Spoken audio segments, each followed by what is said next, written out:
Once upon a time, in the village of Umuakagwu, there lived a couple named Emeka and Amaka. They had been married for many years but had no children.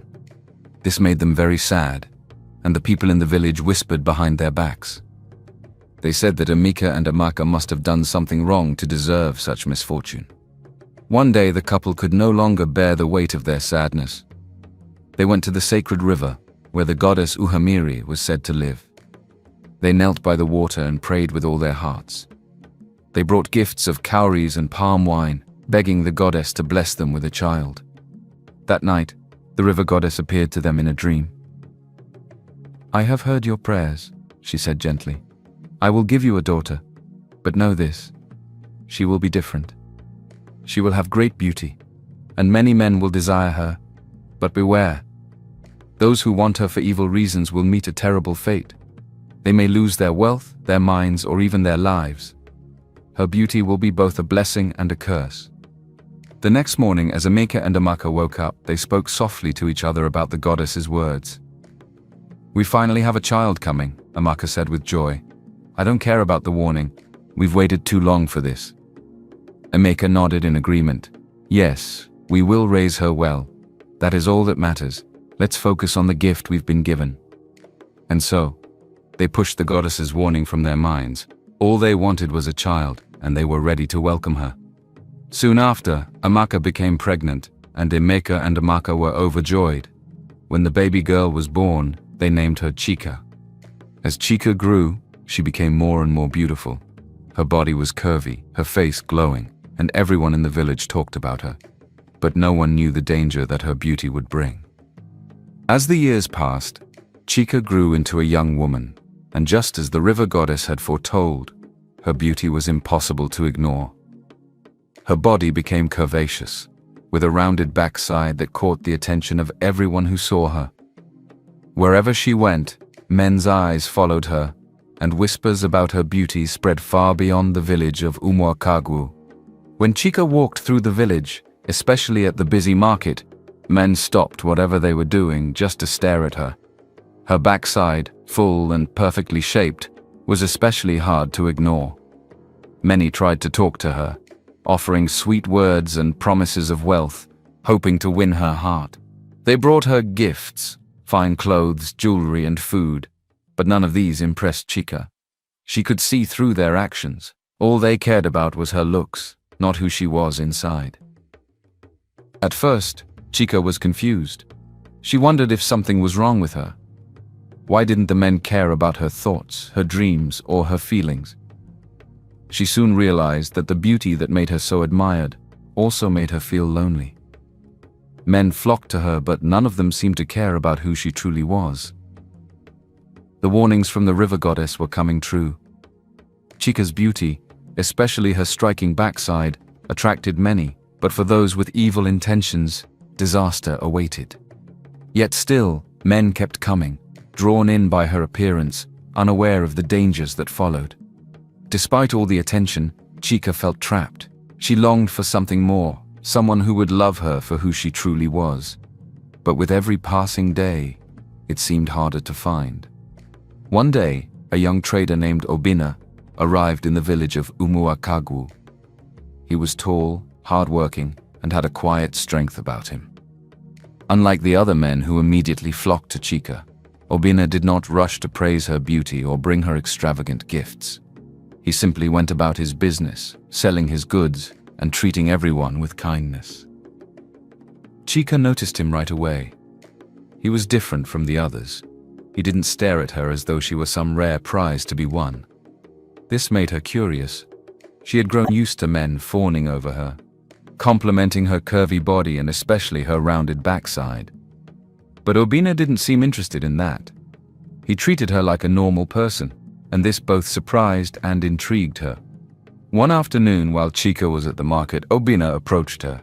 But instead of making grand gestures or flattering remarks, he simply smiled and asked, "How are you today, Chika?" Chika was taken aback. No one had ever asked her that before.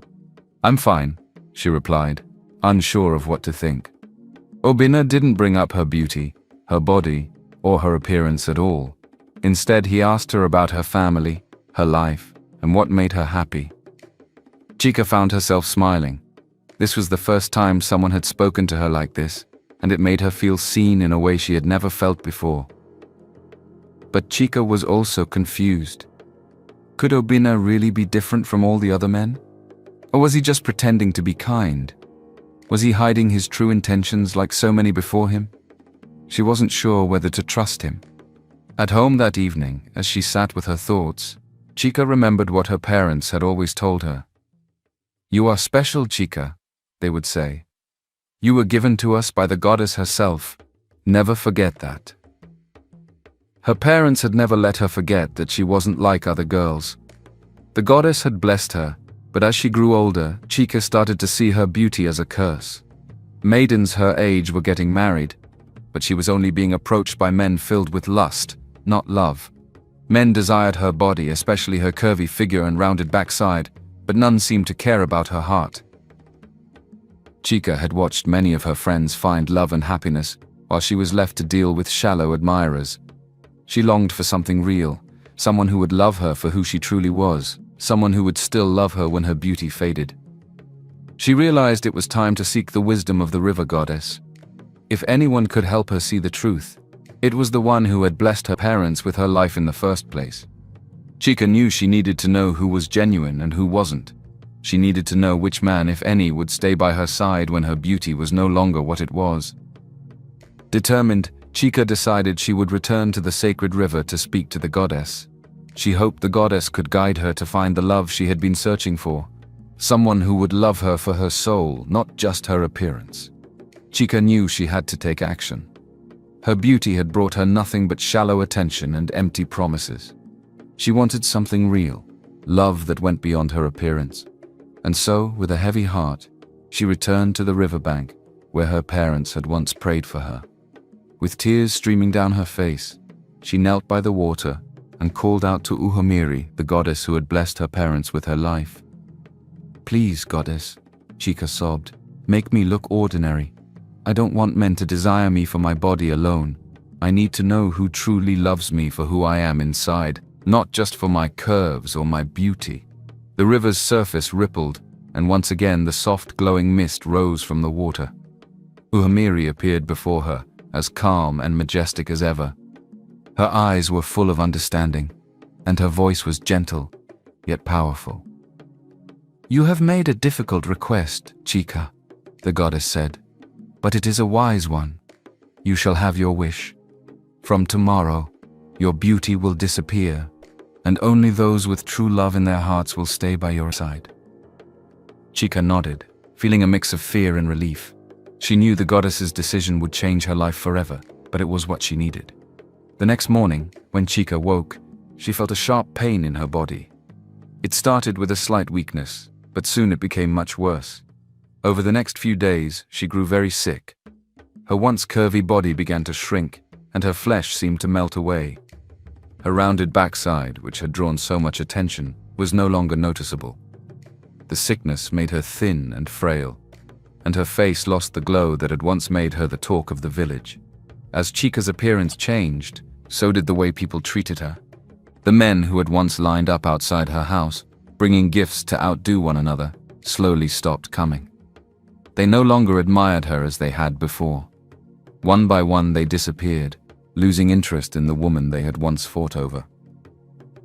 Several of the men who had brought her expensive gifts returned, but this time they weren't bringing new offerings. They wanted their gifts back. "I am no longer interested in you," one man said coldly as he retrieved the necklace he had given her. Another took back the fine cloth he had offered her in hopes of winning her affection. Chica watched as the men who had once showered her with attention left her life, taking their gifts with them. It hurt, but at the same time, she felt a strange sense of clarity. These men had never loved her. They had only desired what they saw on the outside. Now, with her beauty gone, Chica waited to see who, if anyone, would remain. As the days passed, Chica grew weaker, her body thin and frail from the illness that had taken away her curves and her radiant beauty. She was no longer the woman whose appearance turned heads in the village.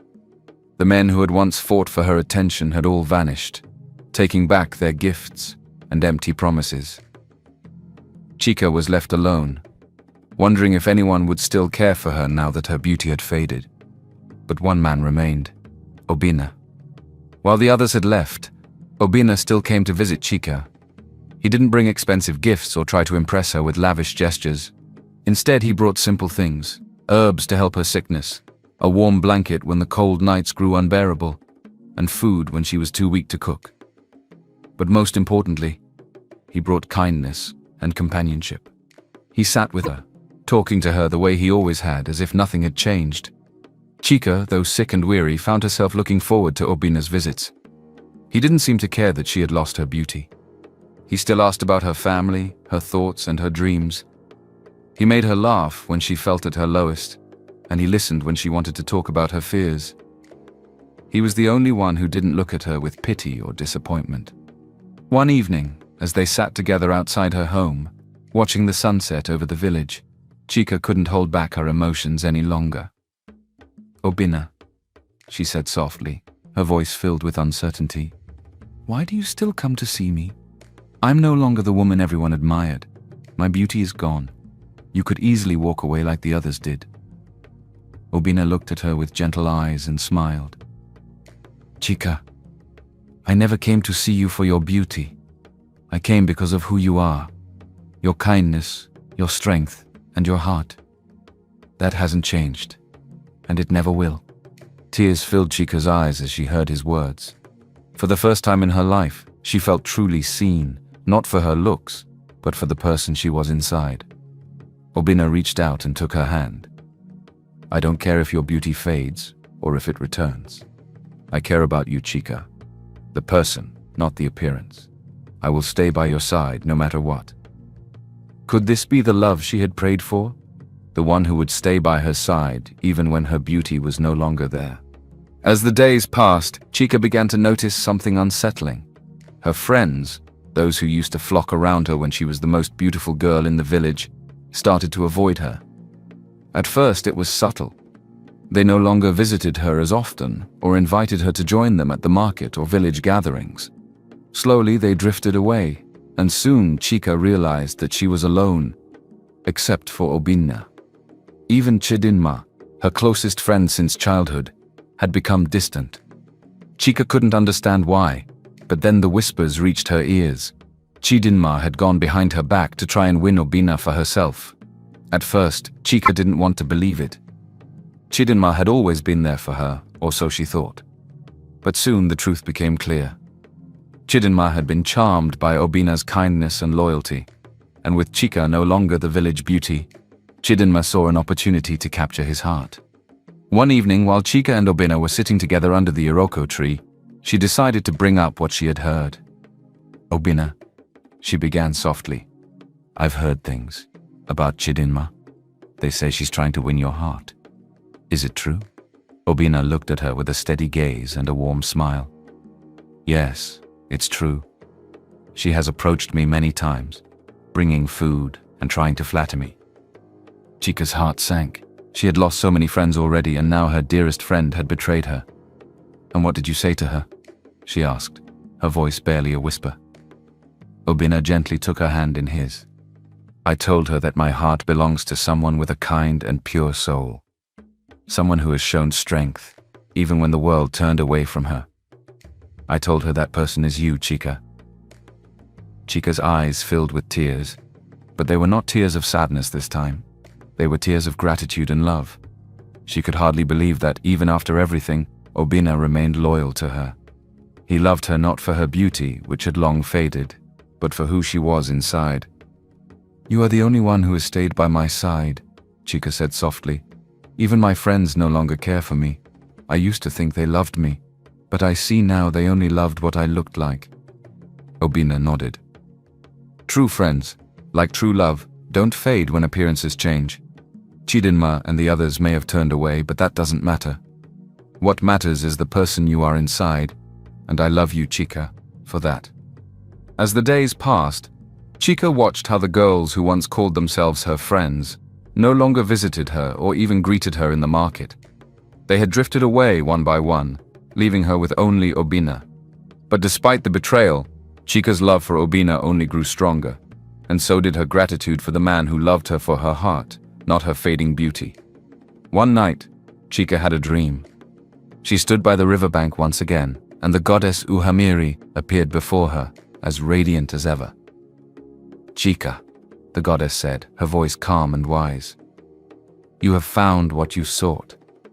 Obina is the one who truly loves you. He has proven that his heart is pure, and he sees you for who you truly are." Chica smiled, feeling warmth fill her heart. "Thank you, goddess," she whispered. "I have never felt this much love and peace before." The goddess nodded. "You deserve it, Chica. Your journey has been difficult, but true love has found you. Your heart is filled with love, and that is why you are now free of your burden." As the goddess spoke, Chica felt a warmth spread through her body. She looked down and saw her figure returning to its former shape. Her strength returned, and the sickness that had drained her was lifting. The curves she had once thought of as a curse slowly came back, but this time she no longer feared them. She was no longer defined by them. When Chica awoke the next morning, she felt different, stronger, healthier. She looked at herself in the mirror and saw that her body had returned to its normal shape. Her curves were back, and her face had regained its glow. But most importantly, her sickness had disappeared. Chica felt a deep sense of peace wash over her.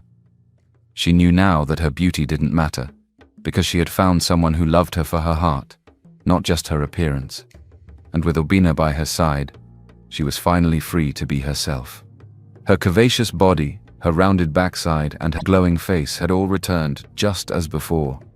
But this time, Chica saw herself differently.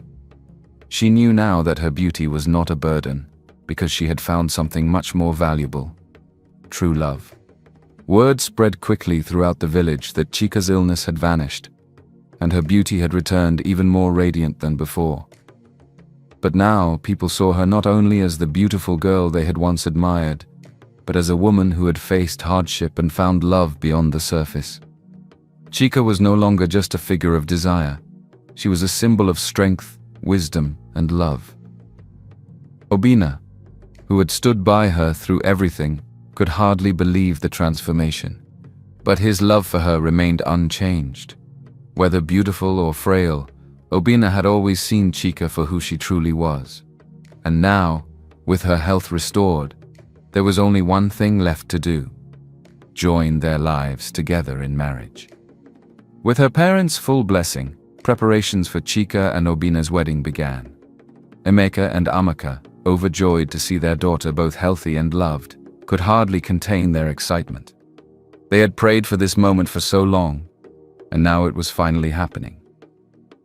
On the day of the wedding, the village of Umuakagwu was filled with music, laughter, and celebration. Villagers gathered from near and far to witness the union of Chica and Obina. The air was filled with the smell of roasted meats and fresh palm wine, and the sound of drums echoed through the trees. Obina's family traveled from the neighboring village, bringing with them baskets of gifts, beautiful cloth, fine jewelry, and other treasures. They had heard of Chica's strength and beauty, and they welcomed her into their family with open arms. Obina's parents were filled with pride, knowing their son had chosen a woman of great heart and character. As Chica stood in her wedding attire, she felt a sense of pride and joy like never before. Her parents stood beside her, their faces glowing with happiness. Her mother, Amaka, wiped away a tear as she embraced her daughter. "You are everything we could have ever hoped for, Chica," she whispered. "We are so proud of you." Emeka, her father, gave her a warm smile. "Obina is a good man. He will take care of you, and together you will have a beautiful life." The ceremony took place under the large Iroko tree, the very spot where Chica and Obina had spent so many evenings together. The village elders blessed their union, and the villagers cheered as the couple exchanged their vows. Obina took Chica's hands in his, and with love in his eyes promised to cherish and honor her for the rest of their lives. "I will love you, Chica, no matter what," he said softly. "For your beauty, yes, but more importantly, for your heart." Chica smiled through happy tears as she looked at the man who had stood by her through everything. And I will love you, Obina, for your kindness and your strength. You saw me when no one else did, and for that I will always be grateful." The crowd erupted in cheers as Chika and Obina were officially married. The celebration that followed was filled with dancing, feasting, and laughter. Chika's curvaceous beauty was admired by many, but now everyone knew that her true beauty came from within, and the love she shared with Obina was proof of that. As the night drew on, the stars filled the sky, and Chika and Obina sat by the river, watching the water shimmer in the moonlight. They were surrounded by the people who loved them, and they were filled with joy. With her parents' blessing and Obina's family's gifts, Chika knew she was entering a new chapter in her life, one that would be filled with love, joy, and the strength that comes from knowing who she truly was. And as they sat together, hand in hand, Chika whispered softly, "This is what I prayed for. And now, I have it all." Obina smiled and pulled her close as they shared a passionate kiss. "We have it all, Chika. We have each other."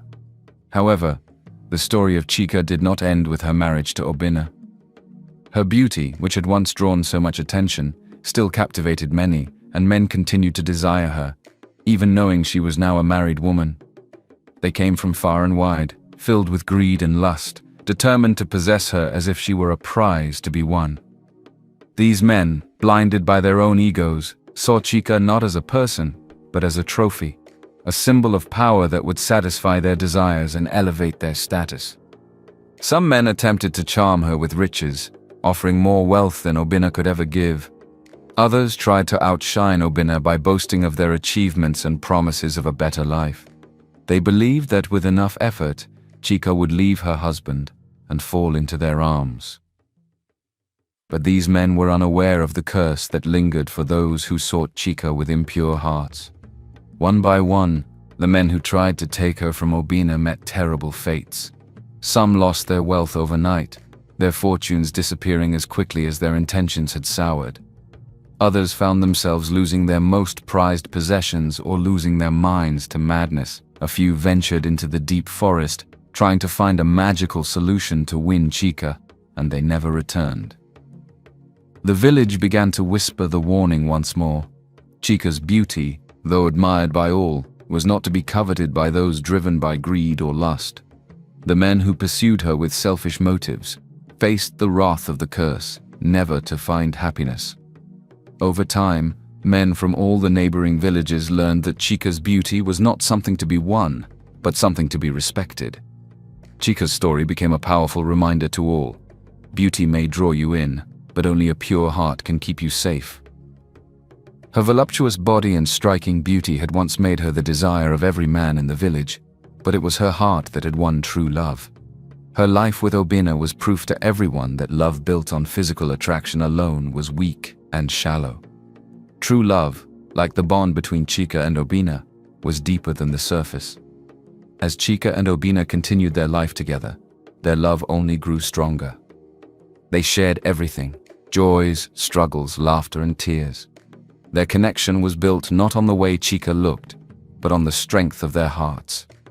Together, they faced whatever challenges came their way, confident in the love they shared. The villagers often spoke of Chika and Obina's love story. It became a lesson for both men and women. Physical beauty, though powerful, is fleeting. It can be a dangerous thing when it is pursued for the wrong reasons.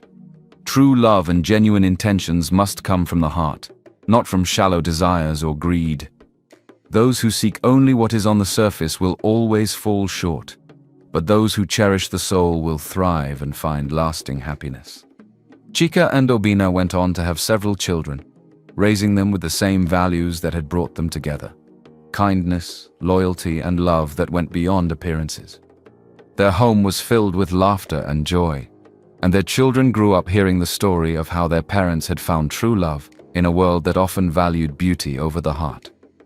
And so Chika and Obina lived happily ever after, their love as strong as ever, a love that no longer depended on physical appearance, but on the deep connection they shared. Their story was a reminder to everyone that while beauty may capture the eye, it is love that captures the soul.